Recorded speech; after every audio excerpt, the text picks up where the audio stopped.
Okay, we might get started. So I'm Beck Finnegan. I'm from Monash Children's Hospital in Melbourne.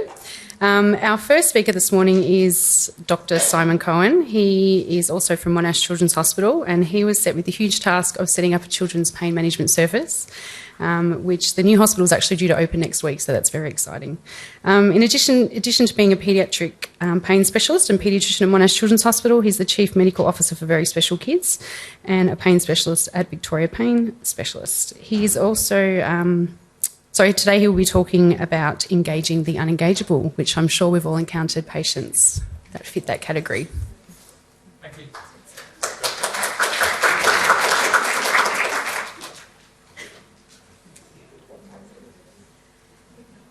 Does it just appear?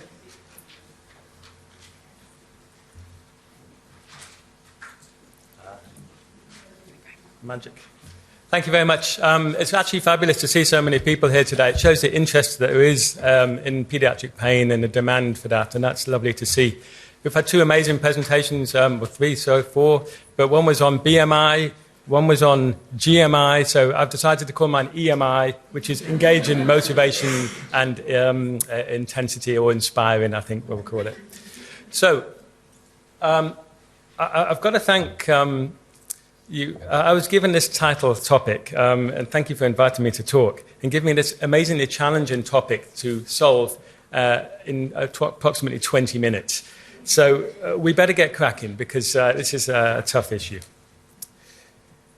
So, as you all know, the trans-theoretical model of behaviour change assesses an individual's readiness to act on a new, healthier behaviour, describing the processes of change. So, in an ideal patient, the patient leaves the depths of pre-contemplation to scramble up the rocky slopes of preparation, leading to true contemplation, and then the subsequent ascent to the nirvana heights of action and continuing maintenance. This is the ideal patient. However, some patients...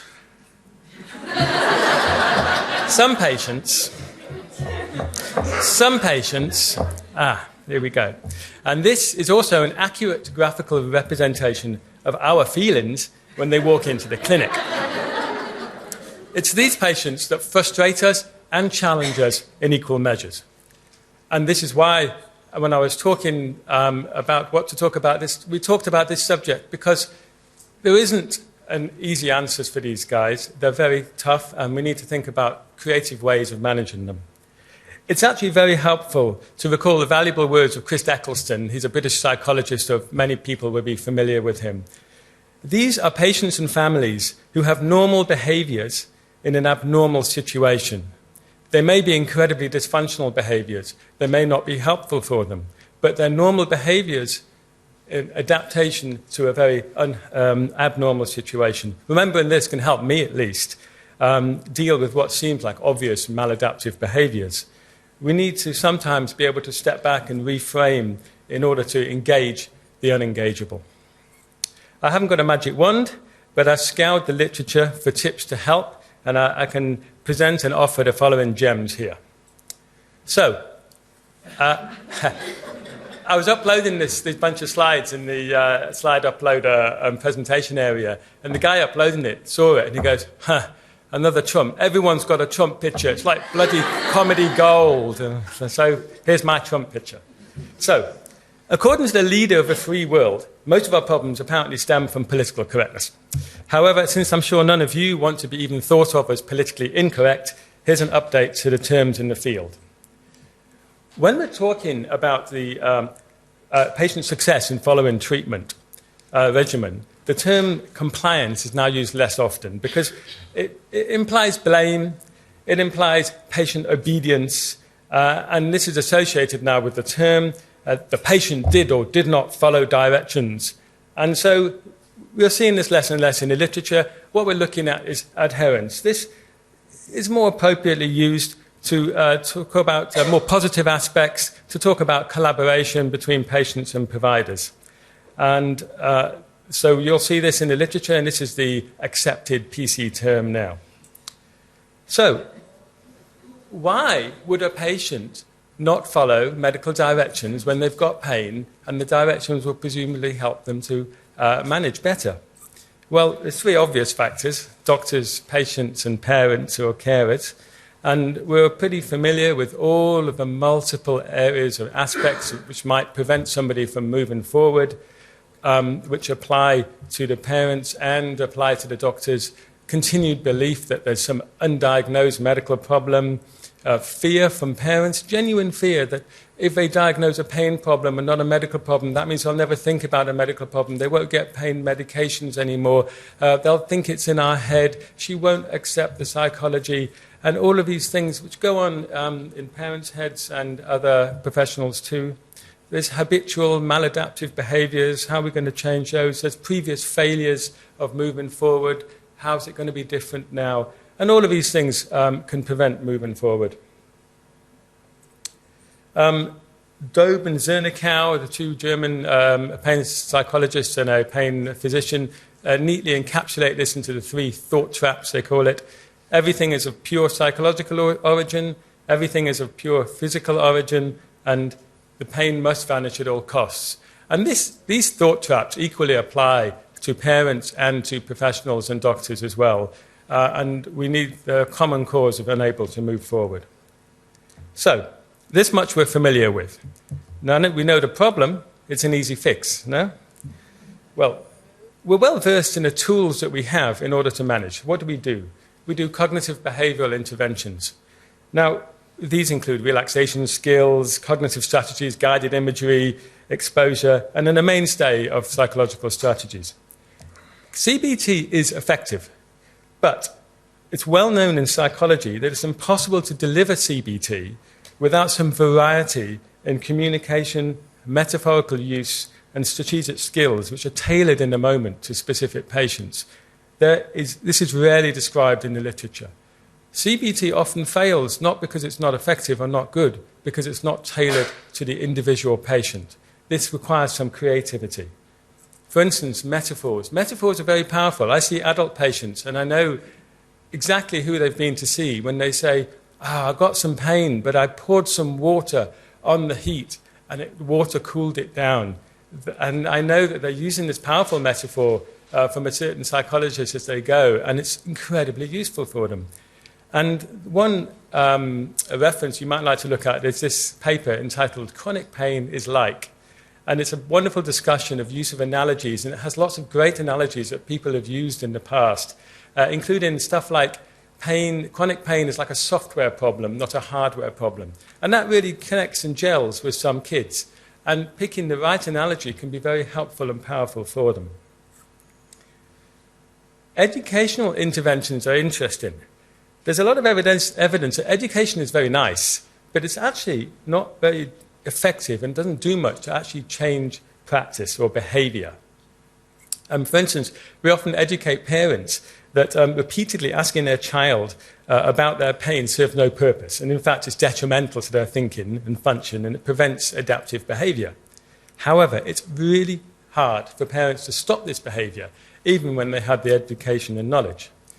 Going back to Zernikow and Dobe, they suggested this technique here. You ask the parent to tell a child, each time I ask you in future if you are in pain, or where you have pain, or how bad your pain is, you immediately get $1 from me. Please remind me if I ask this again. Now, they guarantee that a small flicker of smile will cross the child's face when you tell them this. Their minds are then focused on the money that they will receive and not the pain. But you do have to warn the child that they're not going to become millionaires overnight. Parents learn really quickly, too, from this negative reinforcement. And apparently no child has managed to get over $20 in all the time they've been doing this. So this is a practical way of helping parents to achieve what they need to achieve. And once they realize that the action of not asking them actually helps serve the function, then that will really help. So overall, with these therapies, I think the key word has to be creative. Every day I see the physiotherapist and occupational therapist that I work with come up with creative, individualized plans to inspire individual children to progress. going back to the literature, taking a leaf from other chronic conditions, in this case ulcerative colitis, they really struggle apparently with medication adherence and compliance. Of the research methods of improving this, I'd like to highlight this use of a telephone nurse counselling for medication adherence in ulcerative colitis. It's now a recommended component of their team. In my experience, having good patient access to a skilled pain team member is vital to effectively managing patients. So many of our patients will have inevitable crises. They will have questions. And if they're headed off at the right moment, it will prevent them going off the rails. It will prevent them presenting to the emergency department, which is always a bit of a disaster.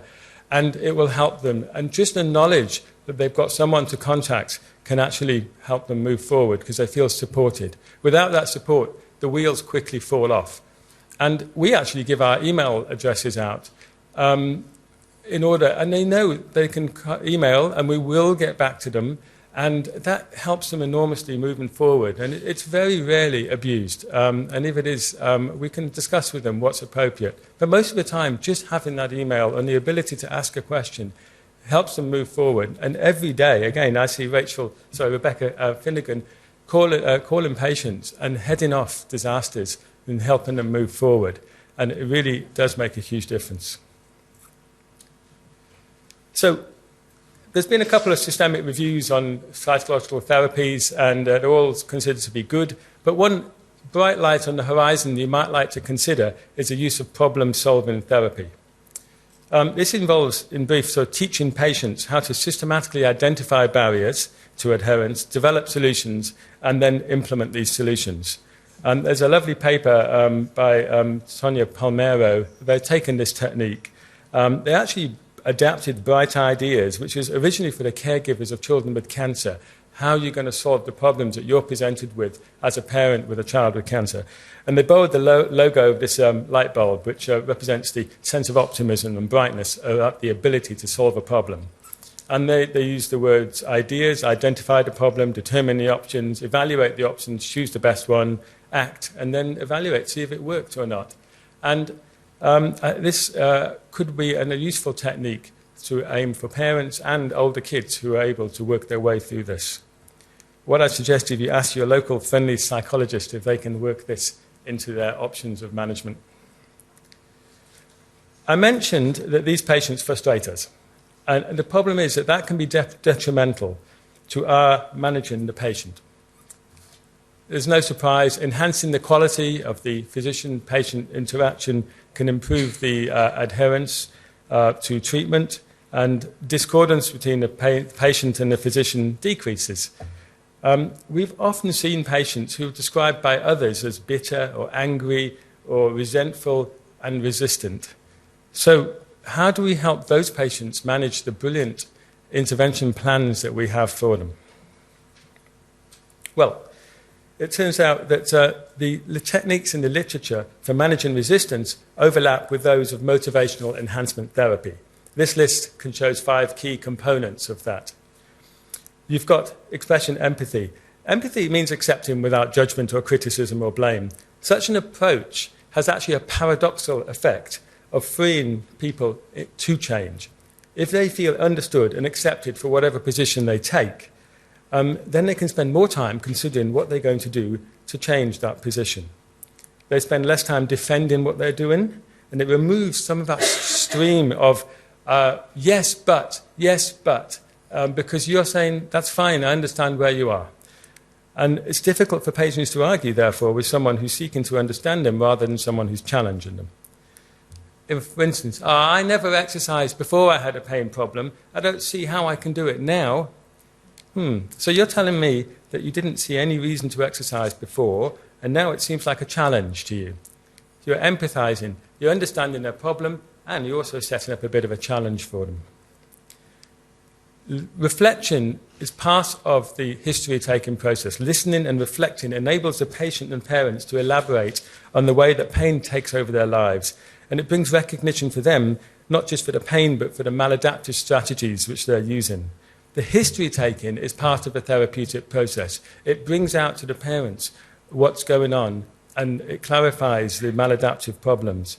If you can get the parents to express the woes, and they're usually very good at that, but also the positives and the small gains here and there, then they can start to build up a pattern for themselves and seek to inform themselves on how they're going to manage that change. The whole process behind this is to gently enable a patient or the parents to argue themselves into the change, not you doing it for them. Argumentation, that just leads to yes, but, and it's probably not very helpful. Rolling with resistance, however, means, okay, I acknowledge the problem and I'm not denying it, but let's try something else. For instance, psychology was useless. Okay, you said that psychology is useless, but some of the techniques do need practice, I agree with you. Which ones did you learn? And then you're starting to get somewhere and find out what they actually did. Oh, well, I didn't actually spend much time on that, etc. And then we can talk about why it might be a good idea. I will never manage to get to school. Okay, you may be right, but I'm impressed that you managed to get to a concert last weekend. How did you manage to do that? Can we use some of those skills to get to school? So you're rolling with resistance.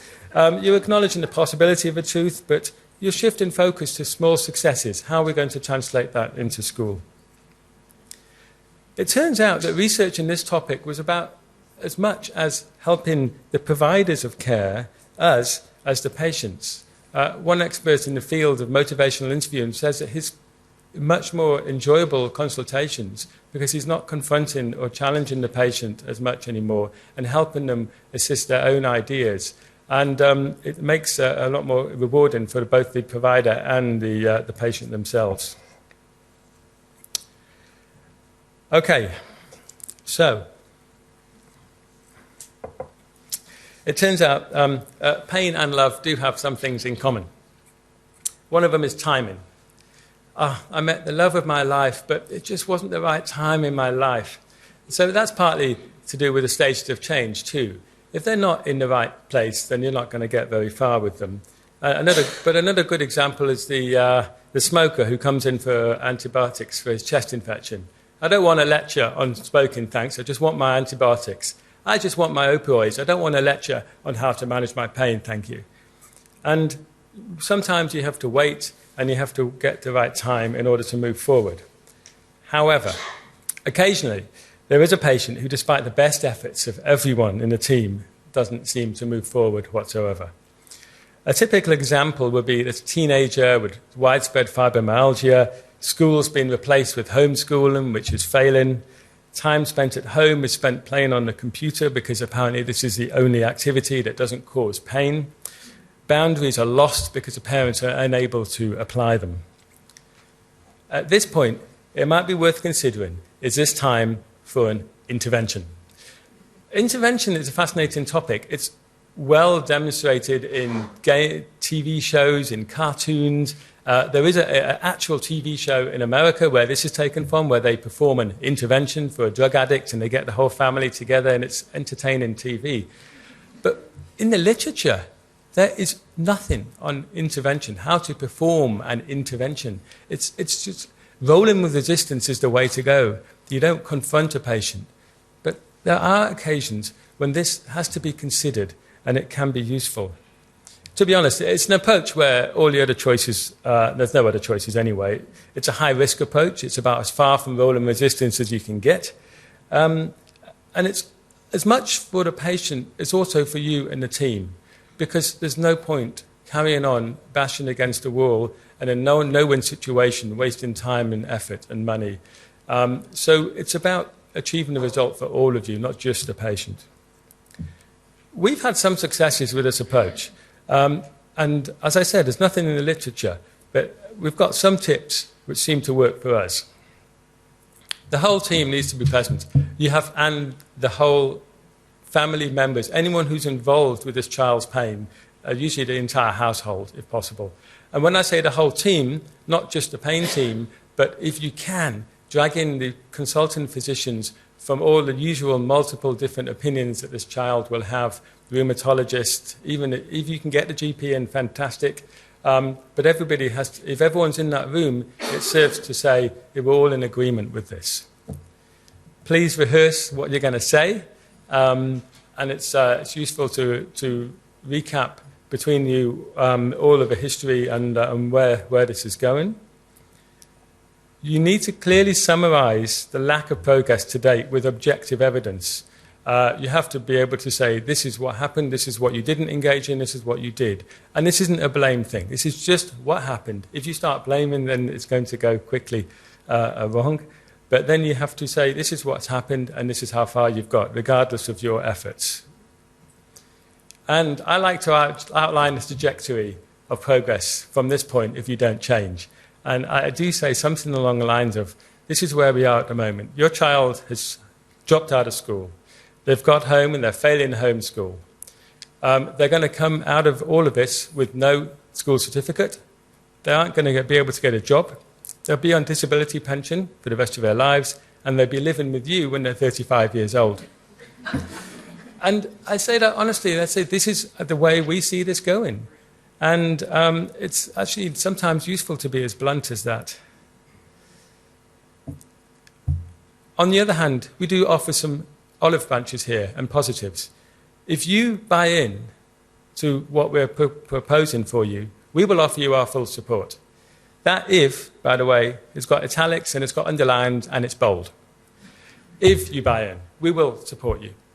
And in order to do that, you have to negotiate a contract. For instance, the last case we did, we negotiated that every Friday we would call them and we would tick off the achievements that week according to what we wanted him to do.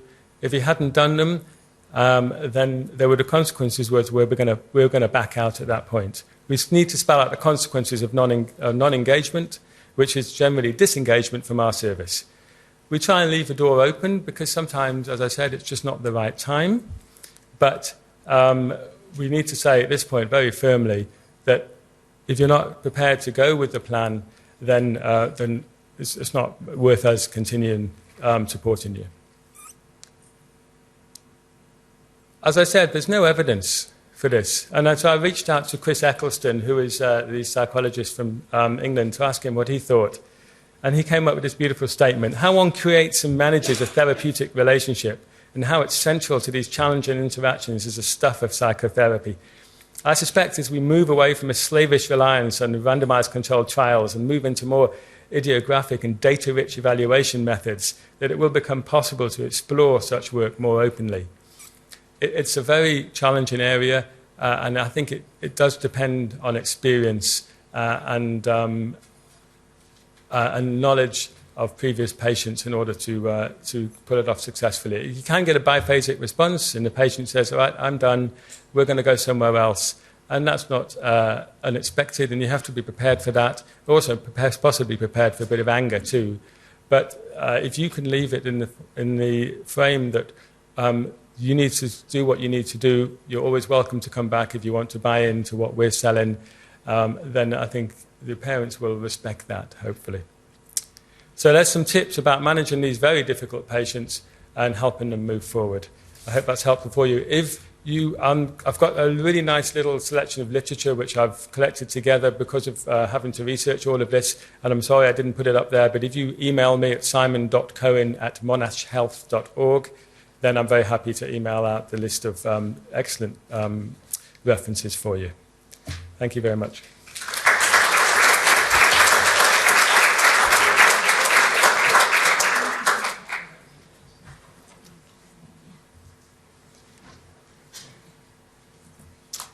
All right, thanks, Simon. Our next speaker is from Sydney Children's Hospital. Theresa Donnelly is a scientist working as a junior member of the Pain Research Unit, and today her presentation is titled Hermit Crabs, Our New Best Friends.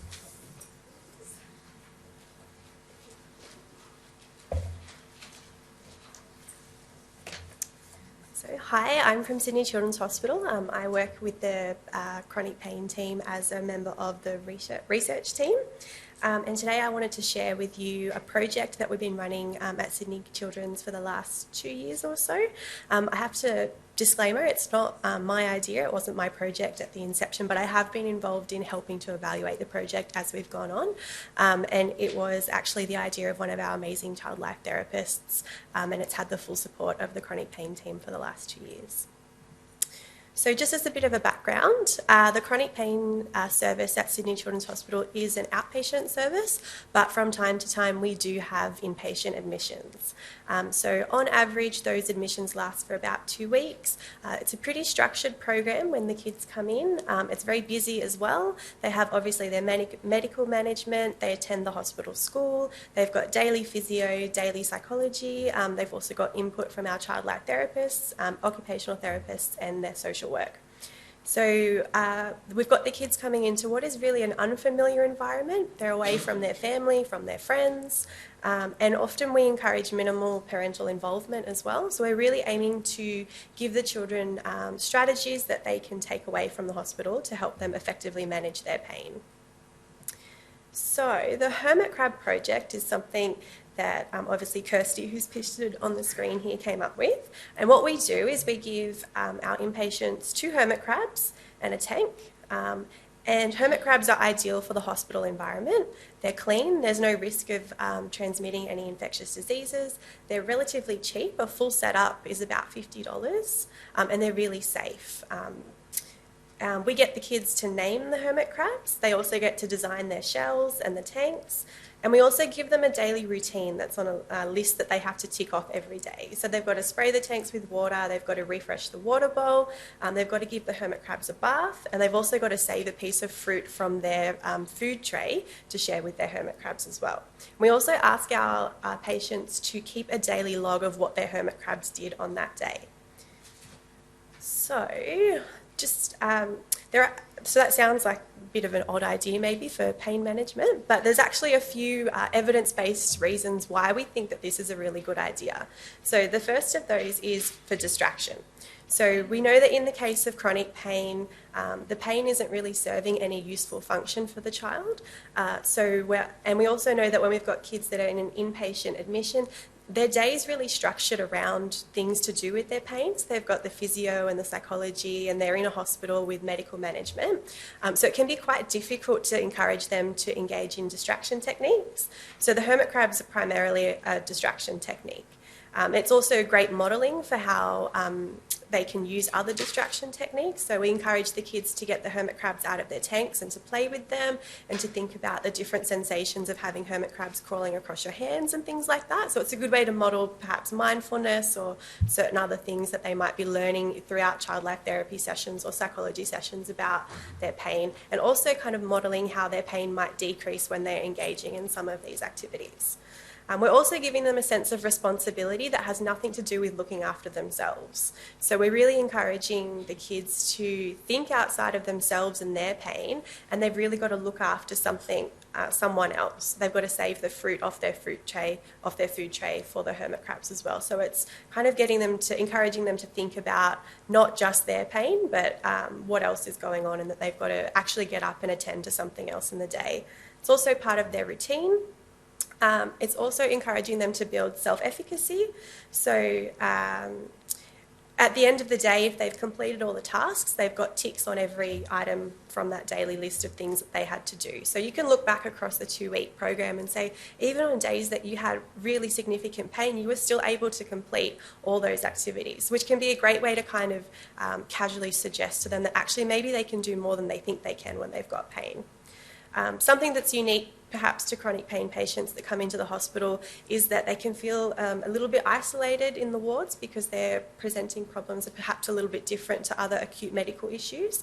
So the hermit crabs have actually been a really great way for our patients to build friendships and talk to other health professionals and also other kids on the ward about something, and gives them a way to bond with people. And also the companionship that we've watched the patients that have done this project build with their hermit crabs is really quite remarkable. So it's really nice to see that coming through. So as I said, we don't have that many inpatient admissions. So we've had about 7 chronic pain patients that have run through this over the past 2 years. So just to kind of check out and see whether or not we're actually getting some of the outcomes that we were kind of wanting to, we have done a little bit of an evaluation with those 7 patients. So at the end of the 2-week admission, we do get the patients to fill in a survey. So we asked them, how did you feel when you were first told about the project? So mainly they're excited, a little bit nervous, sometimes overwhelmed. all of our patients said that they found the task of looking after hermit crabs very enjoyable. Most of them said that some days it was easy, sometimes it was hard to do the task of the hermit crab, and the one patient that said that it was easy, her older brother had hermit crabs at home, so she'd done this before. And it gave all of them something to look forward to in the day that wasn't associated with their pain. Most of them said that their mood had improved over the course of the hospital admission, and one said that it depended on the day. 6 of the patients said that it was a good distraction, and one said it only distracted them while they were doing the task, but that's great because we're just showing that distraction can be an effective tool for managing their pain. Most of them said that, yes, the hermit crabs made them feel a little bit less lonely. We had one that didn't. And all of them said that they would love to look after the hermit crabs again if they had to come back into hospital. So I've just got a few of the diary entries that the kids have done whilst they've been in hospital to share with you. So this patient, who's the most recent patient that's had the hermit crabs, she drew us a picture and she actually gave us personality profiles of her hermit crabs. So you can see that her first one was Will. He was a bit cheeky and naughty. His favourite colour was blue, which is also the colour of his shell. His favourite thing to do was have a bath. His favourite drink was water, which is great because that's the only thing that they get to drink. She also had her second hermit crab was Chloe, who also really enjoyed water, and her favourite colour was pink. So I've got a couple of the entries here. So the first one, more nurses and patients were interested, and the physio as well, asking and wanting me to show them. I had more playtime and Sleepy decided to move a little. Videos and photos were taken and Sprinty was fun and running amok. Cousin Lauren visited and helped with the food bowl. So you can see that there's a little bit of social interaction happening around the hermit crabs through that entry. This one's today I ticked all of the boxes as I completed them. I let them out to run around and bath them. They loved it. I'm so excited to be doing this project. And then today I was in pain and I needed a distraction.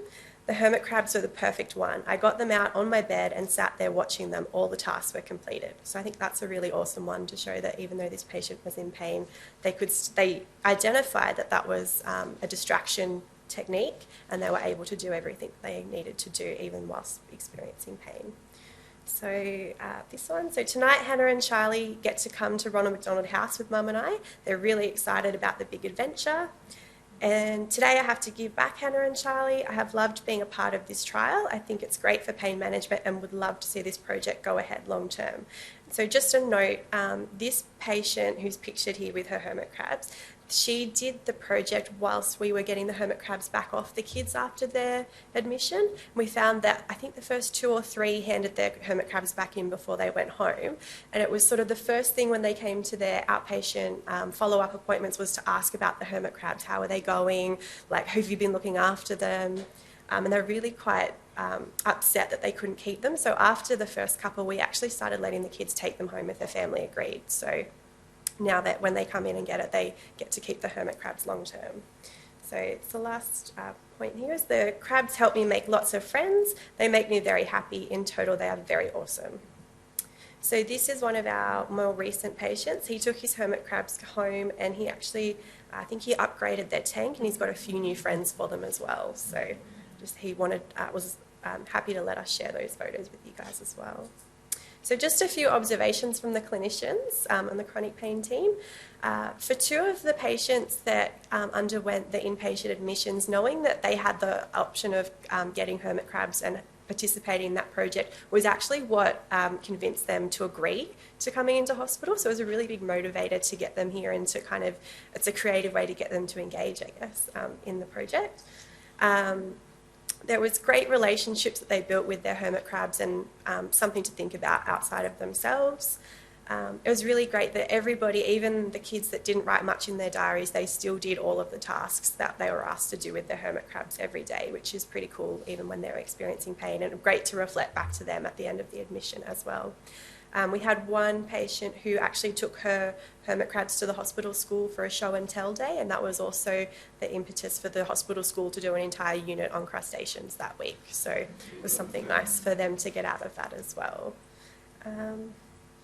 So we would be thinking about the possibility of using this sort of intervention with potentially other patient populations within the hospital, or how might we use something along these lines in an outpatient setting for pain patients. We might also think about whether or not in the future we could have some more structured activities around the hermit crabs, and whether that could link in perhaps more with the child life therapy and the psychology techniques that they are learning. So I guess this is the way we've been running it at the moment, is a bit of a feasibility, how well does it work kind of project. And in the future we might also consider measuring some of those things that we're hoping to achieve, like self-efficacy and responsibility and things like that, and whether or not that helps our patients.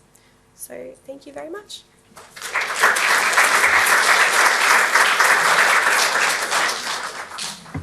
Thanks, Theresa. Okay, our final speaker for this session is Dr. Meredith Craigie. She wears many, many hats. She was elected as the Vice Dean of the Faculty of Pain Medicine in 2016. She works in the Pain Management Unit at the Royal Adelaide Hospital, is a Foundation Board member and Pain Specialist at Pelvic Pain SA, and a Clinical Senior Lecturer at Flinders University. And today she's giving us an update on paediatrics from the Faculty of Pain Medicine. Thanks very much. This is a very different topic to many of the things we've been hearing about, which are really pitched at our patients and how we might manage them better. But I'm going to talk a little bit about the opportunities from the Faculty of Pain Medicine perspective in terms of expanding our horizons into new fields of pain medicine training, and also what we've done to this point in advocacy for children's pain services and opportunities to train in paediatric pain medicine. So I just wanted to briefly fill in, for those of you who are not pain medicine physicians, some of the history around the faculty. It was formed in 1998 by 5 participating colleges. So it's always been a multidisciplinary organisation. So those colleges are the College of Anaesthetists, under which the faculty sits from an administrative and support point of view, the College of Surgeons, the College of Rehabilitation Medicine, the College of Physicians, and within that the Faculty of Rehabilitation Medicine, and the College of Psychiatry. And we crossed the Tasman, so we're the Australian and New Zealand Faculty of Pain Medicine. So the faculty was the first medical academy that was multidisciplinary in nature and devoted to the practice and study of pain medicine. In 2005, pain medicine became a recognised medical specialty in Australia, and it was accredited as a scope of practice in New Zealand in 2012. And this is really important because it recognises the importance of the problem of unrelieved pain and in the community, and the need for comprehensive medical response through education, training and practice. Now, in 2017, the faculty are still considered to be leaders in the field of pain medicine education and training, and we've been extremely gratified by our colleagues in the European Pain Federation, the IASP chapters of pain in Europe, known as EFIC, the Philippines Medical Board, and colleagues in India who've asked to use our new curriculum to underpin their own training programs. And just last month, Chris Hayes, who's our Dean, went across to the USA to receive the 2017 American Academy of Pain Robert G. Addison MD Award. Now, that's quite a mouthful, but it's the American Academies of Pain highest award that they give to an individual or organisation in recognition of outstanding efforts in international cooperation and collaboration on behalf of the specialty of pain medicine. So we're feeling pretty pleased with ourselves. I'm going to tell you a little bit about what our training program looks like, but also some areas where we might be able to improve. So in training in pain medicine is a 2-year program It first started in 1999, so a year after the faculty formed, and it's undertaken in addition to a primary specialist medical qualification. In 2013, the faculty undertook a major review of its curriculum and training program, and it did that on the background of what was called a blueprinting process to really articulate the qualities that make a pain medicine physician a specialist in their own right. Over the 10, 12, 13 years since the first curriculum was designed, though, much has changed in our knowledge base underpinning pain medicine, but also in medical education, and it was time for a really big change. So I think Karen Bradshaw really neatly articulated where we were at, which isn't actually that complimentary. And so with that in mind, what we did was flip the biopsychosocial paradigm, and this is really challenging a lot of our colleagues, to a socio-psycho-biomedical paradigm, really aiming to emphasise the importance of the social and psychological elements that are concerning our patients with pain. I think one of the problems with the biopsychosocial is the biomedical has still taken precedence, and looking at those other elements of what's happening for our patients has been second place when we haven't been able to find a biomedical explanation and a biomedical-based treatment. So I think that's one of the beauties of our multidisciplinary group, is we recognise that those other elements are incredibly important. So with that in mind, we did a total revision of our curriculum and training program. So the new paradigm really emphasises the importance of those social and psychological elements, as I mentioned. And from a treatment perspective, we also recognise that no one medical discipline has all the answers to the needs of our patients. And one of the, I think, outstanding attributes of the faculty is that it is multidisciplinary.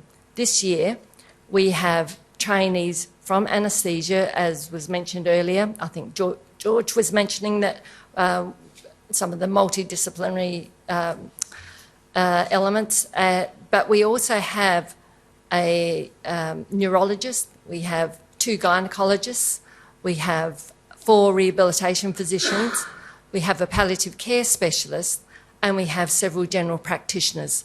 So we're becoming a truly perhaps interdisciplinary, we might say, although that does not include anybody outside of the medical training schemes, but we are starting to draw in colleagues from other areas who recognise that their patients have complex needs.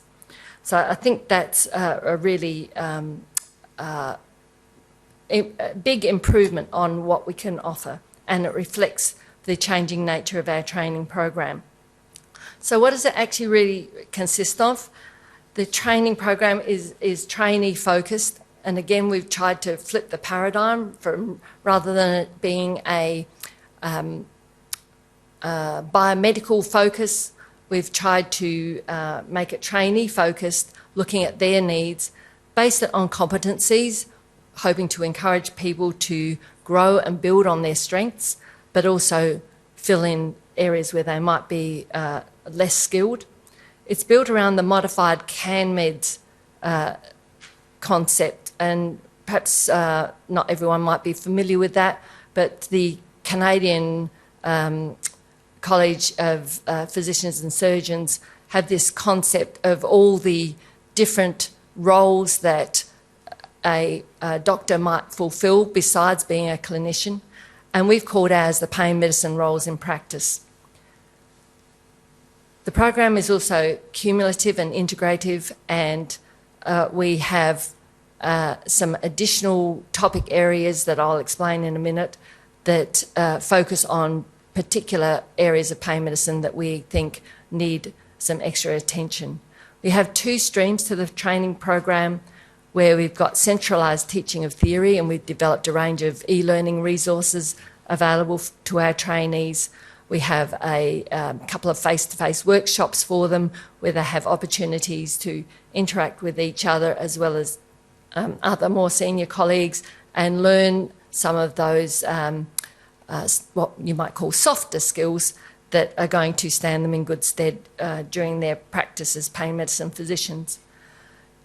The clinical skills training is delivered in our training units, and I think that is the strength of a medical college training program. We have the opportunity to have our trainees in the workplace using their experiences of interacting with their patients to promote their learning and increase their clinical skills. So this is really the schema of the training program. We have really 3 stages. The Foundations of Pain Medicine is the stage prior to training. We know from our review of our old training program that one of the problems was some people were coming into pain medicine training with really an inadequate understanding of even some basics. So the idea of this is really to promote some reading and encourage some refreshing on some fundamental anatomy and physiology and also clinical skills that we know are important as a platform for people to then launch into what is really quite a jam-packed 2 years of training time. As I mentioned, in the core training stage, which is the first year of training, that is a very structured training program where our curriculum is reasonably predetermined. We've got these 9 essential topic areas, as I mentioned, that we decided were particularly important and different from each other, that we put in those extra resources. And then in the second year of training, the practice development stage, we're using this as a transition to independent practice, and trainees actually determine their own learning needs and develop an individualised training program for that year, depending on their interests and perhaps their background discipline, but aiming to fill in gaps that they might have from wherever they're coming from. So we've encouraged people to think about other topic areas. We've suggested a few there. We've actually developed some learning outcomes for a few of those, and that would include paediatric pain medicine. So there is an opportunity for our trainees to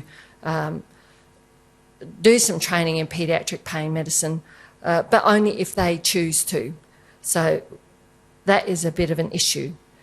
So as I mentioned, the 4 topic areas that we've developed those learning outcomes in really are giving our trainees just an idea of what to do, and they're not a fixed predetermined curriculum for those areas. So that just gives you an idea of what we've done with the paediatric pain medicine learning outcomes. There are about 35 of them, but the trainee doesn't have to choose to focus on all of those. So, you know, the opportunity is there for them to do a little bit of this, a little bit of that, a little bit of the other, but certainly would not necessarily be an expert paediatric pain medicine physician by the end of that training time. So although we're feeling pretty pleased with our training program and our new curriculum, it's really focused on the medical specialist who wants to do an adult-focused pain medicine training program. And we know our children are not little adults and they need a much more targeted approach. So there are a number of challenges that I think we face as we look at what's happening in our paediatric units. I think the needs of our children and families are not being met optimally, although we've heard some fabulous things this morning. I think most of our services are running on the goodwill of many of the practitioners and actually going well beyond what they're able to really do with the funding that they have. And that's certainly a problem as we go forward. How do our units maintain staffing and funding? How do they actually obtain funding and support to expand? We know our trainees are not being that well served by our current program. It's a little bit hit and miss. It's actually hard to attract paediatricians into our current training program because it seems to have such an adult focus. And by paediatricians, I mean people with an interest or background training in paediatric medicine across the board. We've got some issues around accreditation of our training units. At the moment, I think we only have one accredited paediatric unit, and that one's currently being inspected, and I don't know the outcome of whether they've met the accreditation criteria, and that's an ongoing issue. And finally, even if we were able to train paediatric pain medicine physicians, I have a suspicion that the job opportunities are just not there. So we're kind of not really meeting anyone's needs at the moment in that field. Fortunately, the Board of the Faculty recognises that there are a number of areas that we have some challenges still to face, and paediatric pain medicine is one of those. We have a little bit of funding in the faculty budget this year to start working on a paediatric pain medicine program. Our first task is to establish a working party, which we have just got together, in fact, in this last 2 or 3 weeks, and we plan to meet for the first time on the 19th of April. Our first job is to develop the business case to present to the board to get approval for the additional funding that we will need to actually go on then in next year and perhaps the year after to develop the curriculum and resources. And I'm hoping that we'll be able to launch our paediatric pain medicine training program sometime in 2019, being really optimistic, but it may well be 2020 by the time we do that. So that's great for doctors. Fortunately, the faculty also recognises that there are many, both medical practitioners and allied health colleagues who either don't want to or can't engage in pain medicine training with a 2-year full-time commitment. So the faculty fellows have been working on a separate program that is known as Better Pain Management. It's a 12-module program on various topics across the pain medicine curriculum, and each of those modules will take about an hour to do. We do have one for pain in children, and I wish to acknowledge the hard work of Susie Lord, Joy Burdak and Ross Drake in putting together the module. Again, extra work over and beyond their day-to-day commitments. The faculty plans to launch this program on the 12th of May, which is the faculty's refresher day at the annual scientific meeting this year. So I think this is giving some opportunities for everyone to start to upskill. So keep an eye on the faculty website. That's where various announcements get made. You'll see there that there was the expression of interest request to our fellows to join the Paediatric Pain Working Party, and the Better Pain Management program will be accessible either through the faculty website or at the dedicated web address, which I've just got there at the bottom. So thanks very much. I hope this is going to help in our advocacy and our support for our pain services as we move forward. Thank you.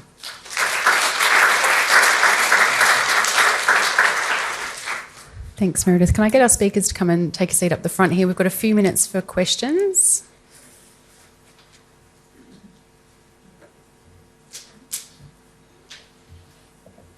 Anyone have any questions? Hello again. Mine was for Dr. Craigie. Will there be in that paediatric pain management an acute pain element? I find in recovery there's still a little bit of the child's crying because they're crying and not because they've had their tummy ripped open. So. Absolutely. The faculty doesn't focus just on chronic pain, although it does seem to be a large part of our work.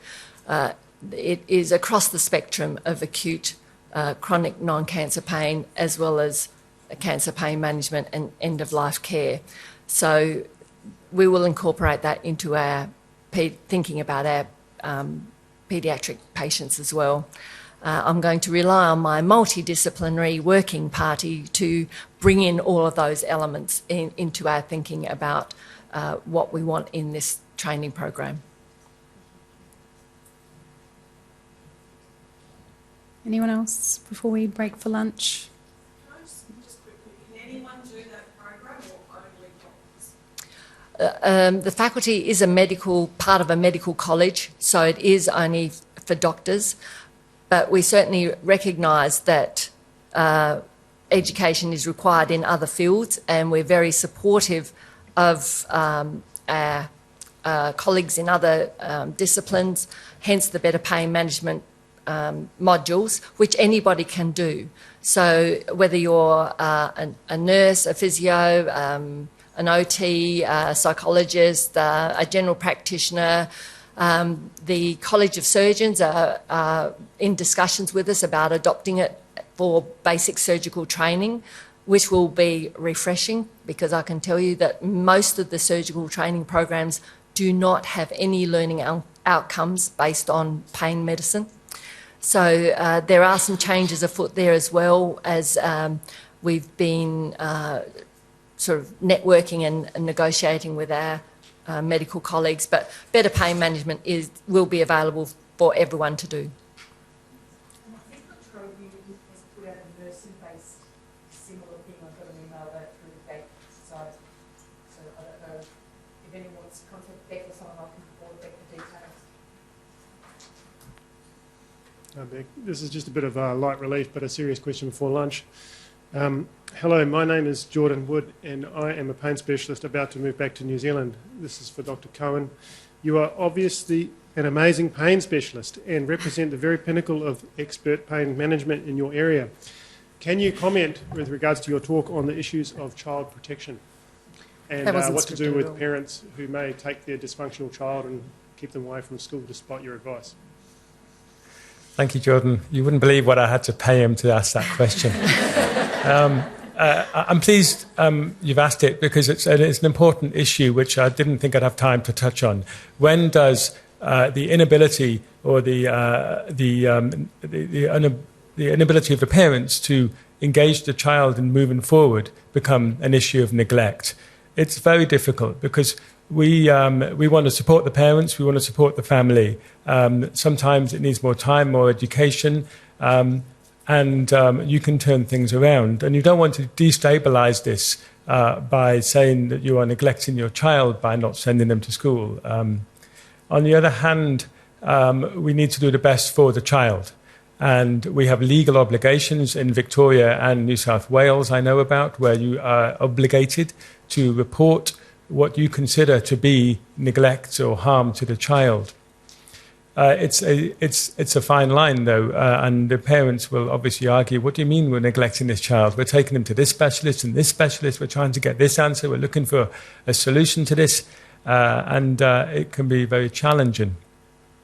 I think you have to balance out support and containment to move them forward with, in the rare cases where you genuinely believe that a child's best interest is not being served by the parents.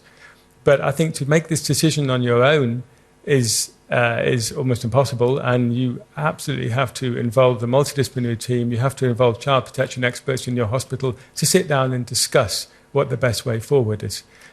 At its very best, the Child Protection Services is a support for the child. They're not there to march in and take the child from the family, as some media would suggest, but they're there to say there are struggles here that is hard for the family. What can we put in to help them and support them?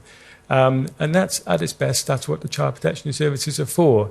And to obviously involve them with that idea in mind is helpful in those cases. But as I said, it's a very hard decision. I think you should discuss it with colleagues rather than be making this decision by yourself. But it's, at the end of the day, the child's best interest has to be at heart. Okay, sorry. We've got time for one more, I think, quickly before lunch.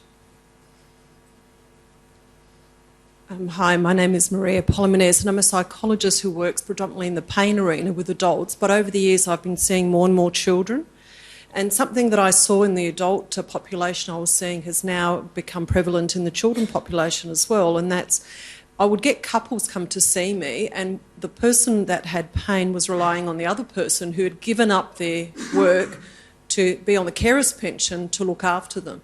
And they were coming to see me and I was saying to them, this is great, you're going to not need them anymore. And the partner would look at me and often say, well, what's my role now? They would lose their role. And I'm getting more and more of that with parents who've given up work and they present as not just pre-contemplative, but yes, we've done our research, but that's become their job. That their job is to look after the child in pain and to go to all the appointments with them. And I'm saying things to them like, this is fantastic. You can actually go back to work because your child's going to improve. And the parent is a bit lost because they haven't been doing it for 2 months. They've been doing this for years. So how do we shift that thinking? That, to me, is the crux of it in dealing with kids in pain.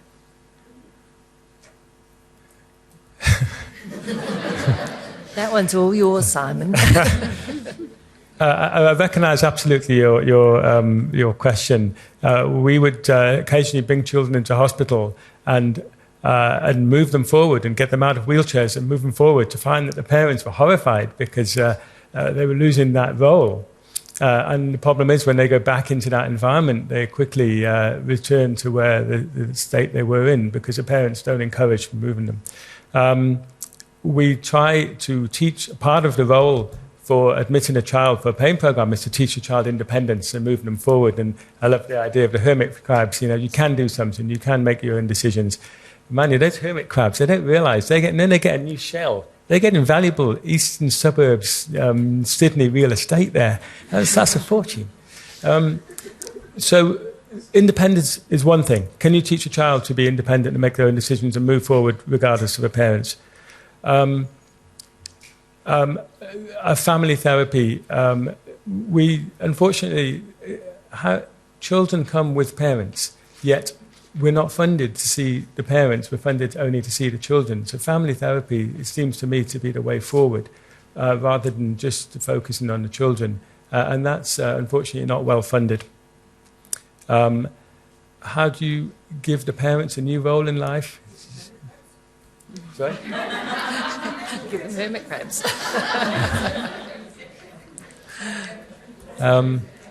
Look, I think recognition of a problem and talk is part of the solution, but also to start gently guide the parents into new roles in life. I don't have an easy answer for that.